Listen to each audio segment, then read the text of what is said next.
दुल्हवा मोरिया सही तहे आए कहाँ मिले न जान दुल्हवा मोरिया सही तहे आए कहाँ मिले न जान दुल्हवा मोरिया सही तहे आए कहाँ मिले न जान दुल्हवा कहाँ मिले न जान दुल्हवा।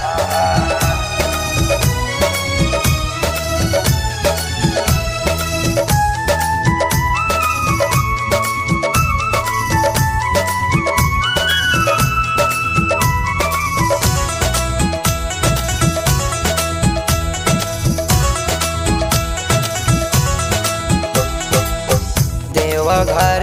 के मूंगा मोती मधुपुर के रीत है आए देवा घर के मूंगा मोती मधुपुर के रीत है आए बुढ़ई के न जान दुल्हवा मोरिया सही तहे आए बुढ़ई के न जान दुल्हवा मोरिया सही तहे आए बुढ़ई के न जान दुल्हवा मोरिया सही तहे आए बुढ़ई के न जान दुल्हवा बुढ़ई के न जान दुल्हवा।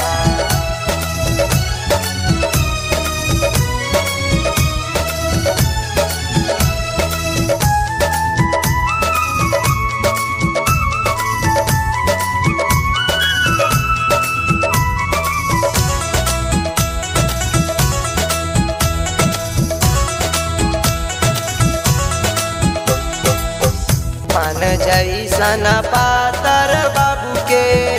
बोलिया बेजोड़ हे आए पान जैसन पातर बाबू के बोलिया बेजोड़ हे आए चेहरा त लागे बाबू के चंद जैसन गोर हे आए चेहरा त लागे बाबू के चंद जैसन गोर हे आए चेहरा त लागे बाबू के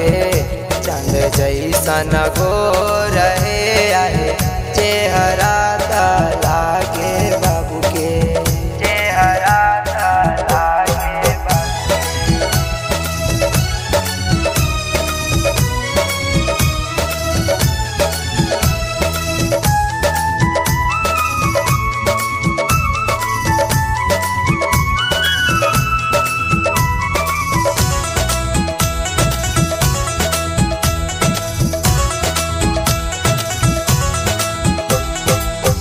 मोरिया पहिनी दुल्हा घुमथिन आंगन हे आए मोरिया पहिनी दुल्हा घुमथिन आंगन हे आए लागी जैत विश्वजित प्रभाकर के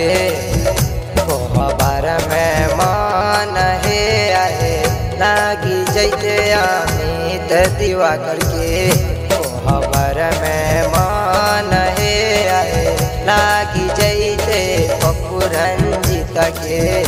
खबर में मान हे आए लागी जैते दिनेश दुल्हा के